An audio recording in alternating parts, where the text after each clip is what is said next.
श्रीराम जय जय राम। राम करता या भावनेने समाधान मिळते। पहाटेची वेळ खरोखर फार चांगली। यावेळी कोणी मानस पूजा करत असतील तर फारच उत्तम।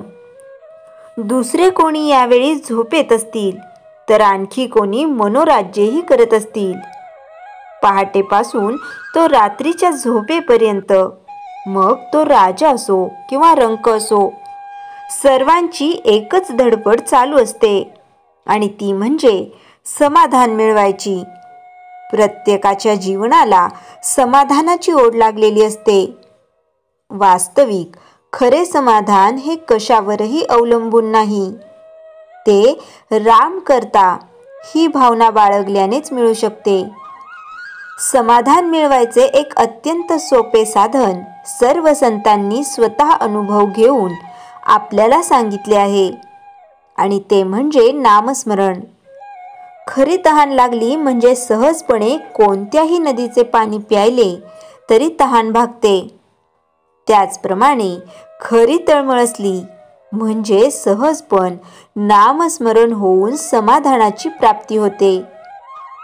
पहाटेच्या वेळी केलेला अभ्यास चांगला होतो असे म्हणतात, तेव्हा या नामस्मरणाच्या अभ्यासाला आपण पहाटेपासून सुरुवात करूया। काकड आरती झाली म्हणजे देवाचे स्मरण संपवावे असे नाही, किंवा सारखी काकड आरतीच करावी असेही नाही। भगवंताचे अखंड स्मरण आणि भाव पाहिजे, यात सर्व काही आले। मला खात्री आहे तुम्ही आवडीने आणि तळमळीने हा अभ्यास चालू ठेवाल तर राम तुमचे कल्याण करील। नाम घेत असताना इतर विचार मनात येत राहतात, अशी सर्वांचीच तक्रार आहे। परंतु असे पहा, एखादा मनुष्य रस्त्याने चालला असला की तुला रस्त्यात कोण कोण भेटले तर तो म्हणतो, माझे लक्षच नव्हते। त्याप्रमाणे आपण नाम घेत असताना या विचारांकडे दुर्लक्ष करावे, त्यांच्या पाठीमागे जाऊ नये किंवा त्यांच्याबद्दल विचार करीत वेळ फुकट घालवू नये। मला विचार विसरला पाहिजे असे म्हणून का त्याचे विस्मरण होणार आहे? नामाकडे जास्त लक्ष द्यावे, म्हणजे विचारांचा आपोआप विसर पडतो आणि पुढे ते येईनासे होतात। एकदा वाट चुकल्यावर ती चुकीची वाट परत उलट दिशेने चालावी लागते, आणि मग योग्य रस्ता आल्यावर त्या रस्त्याला लागायचे। हाच अभ्यास आणि हे सर्व ध्येय गाठेपर्यंत चालू ठेवणे हीच तपश्चर्या। ब्रह्मानंद बुवांनी खरी तपश्चर्या केली। ते एवढे विद्वान, परंतु त्यांनी आपली सर्व बुद्धी रामचरणी लावली। जगातल्या इतर गोष्टींपेक्षा हे केल्याने आपले खचितच कल्याण होईल असे वाटले, म्हणून त्यांनी हा मार्ग पत्करला आणि त्याला सर्वस्वी वाहून घेतले। तेव्हा मोठे साधक ज्या मार्गाने गेले त्या मार्गाने आपण संशयरहित होऊन चालावे, त्यात आपले कल्याण आहे। श्रीराम जय जय राम। चैतन्यवाणी नामात रहा आणि राम करता ही भावना दृढ करा।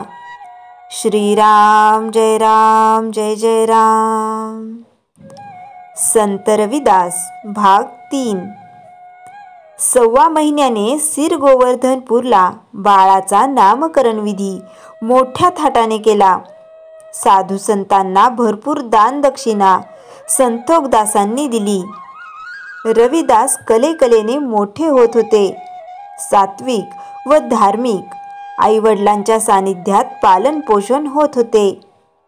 रविदासांचे मनही भक्ती मार्गाकडे ओढ घेणे स्वाभाविक होते। पुनर्जन्माच्या पुण्याईने त्यांना जन्मजात प्रभुभक्ती प्राप्त झाली होती। ते जसजसे मोठे होऊ लागले तसे त्यांचा भगवंतावरील विश्वास वाढू लागला, दृढ होऊ लागला। वयाच्या 7व्या वर्षीच नवविधा भक्ती करू लागले।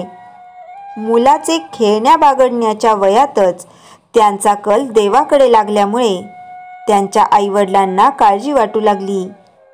रविदासांना साधू संतांविषयी अपार प्रेम आदर होता. त्यांना कमी किमतीत जोडे विकायचा किंवा एखाद्या साधूजवळ पैसे नसतील तर विनामूल्य द्यायचे.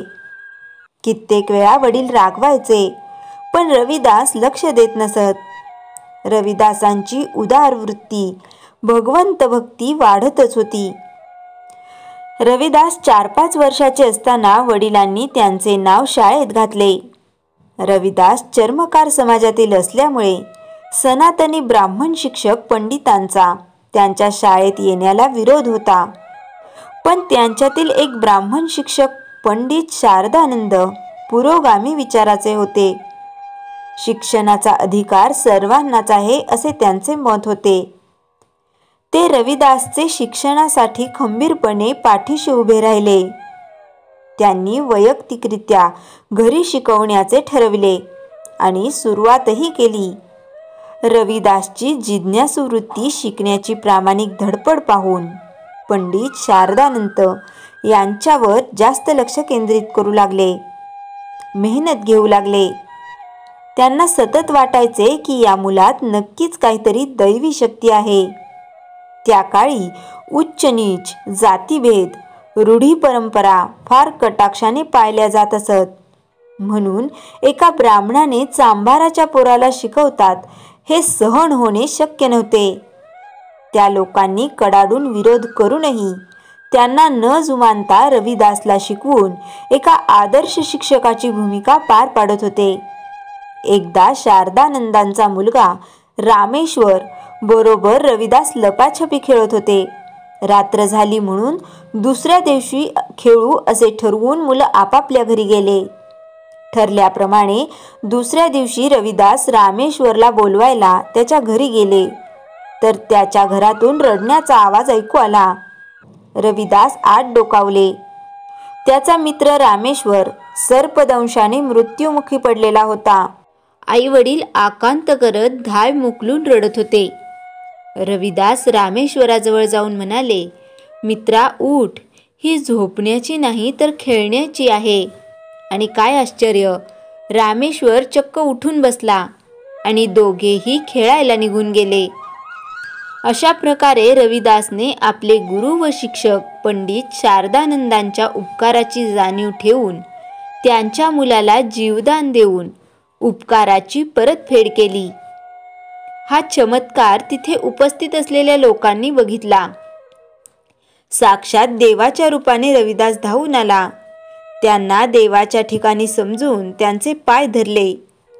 रामेश्वर आणि रविदास कट्टर मित्र होते.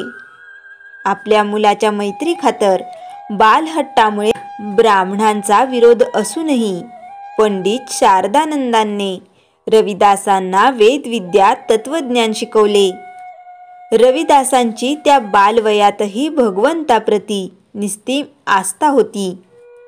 एके दिवशी संध्याकाळी रविदास व त्यांचे बालमित्र आपल्या घरी पूजा आरती करताना झांज, शंख, नगाऱ्याचा आवाज इतका मोठा होता की ब्राह्मणांना आपला अपमान वाटू लागला. जणू त्यांच्या अस्मितेला आव्हानच होते. त्यांना अतिशय राग आला. त्यांनी चांभारपुऱ्यातील प्रमुखाला बोलावणे पाठवले. त्यावेळी रविदासांचे आजोबा वस्तीचे प्रमुख होते. ते म्हणाले, त्यांना गरज असेल तर त्यांनीच यावे, आम्ही जाणार नाही. झाले, विस्तवात तेल ओतल्यासारखेच झाले. दुसऱ्या दिवशी आरतीच्या वेळी ब्राह्मणांनी लाठ्या काठ्यांनी मारझोड केली. पूजेच्या वेळी जमा झालेले रविदासाचे मित्र पळून गेले. एकटा रविदास भक्तीत तल्लीन झाल्यामुळे त्यांना आजूबाजूचे भान नव्हते. त्यांची ईश्वराकडे प्रार्थना चालू होती, हे परमेश्वरा, मला तुझ्याशिवाय दुसरा आधार नाही. मी असहाय्य आहे. माझ्या जन्म कर्म या रूढीवाद्यांनी अगोदरच भिडवून टाकला आहे. मी निर्धन आहे. या पाखंडांनी माझ्यावर अत्याचार करू नये. त्यांच्या अत्याचारापासून वाचव. मी तुला शरण आलोय. मला वाचवण्यातच तुझे मोठेपण आहे. अन्यथा विश्वात तुझे नाव घ्यायला कोणी धजावणार नाही. इकडे चमत्कार झाला. मारायला आलेले हल्लेखोर आंधळे झाले. ते एकमेकांनाच मारू लागले. रविदासला मारायला आले की ते आंधळे व्हायचे. परत फिरले की त्यांना दृष्टी प्राप्त व्हायची. परत मारायला धावले की आंधळे व्हायचे. रविदास समजून एकमेकांना मारायचे. सर्व ब्राह्मण रक्तबंबाळ झाले. अखेर सारे पळून गेले. रविदास मात्र बाल वाचले. ब्राह्मणांच्या मनात रविदासबद्दल भीती निर्माण झाली व ईर्ष्याही निर्माण झाली. रविदासांच्या भक्तीचा प्रभाव गावावर पडला. चांभारपुऱ्यातील लोकात भक्तिभाव निर्माण झाला. भक्तीत किती शक्ती असते त्यांनी प्रत्यक्ष पाहिले होते. आता लहान थोर सगळेच निर्भयतेने पूजेमध्ये सहभागी होऊ लागले. रविदासांचा बराच वेळ भजन पूजनात जाऊ लागला. ते भक्तिगीता म्हणतात, मेरी संगती पोच सोच दिन राठी, मेय करमू करिलता जनमू कुंभाती. श्रीराम जय जय राम. जयाच्या जनी जन्मनामार्थ झाला, जयाने सदा वासनामात केला. जयाच्या मुखी सर्वदा नाम कीर्ती, नमस्कार तया ब्रह्मचैतन्यमूर्ती. श्रीराम जय जय राम. जानकी जीवन स्मरण जय जय राम.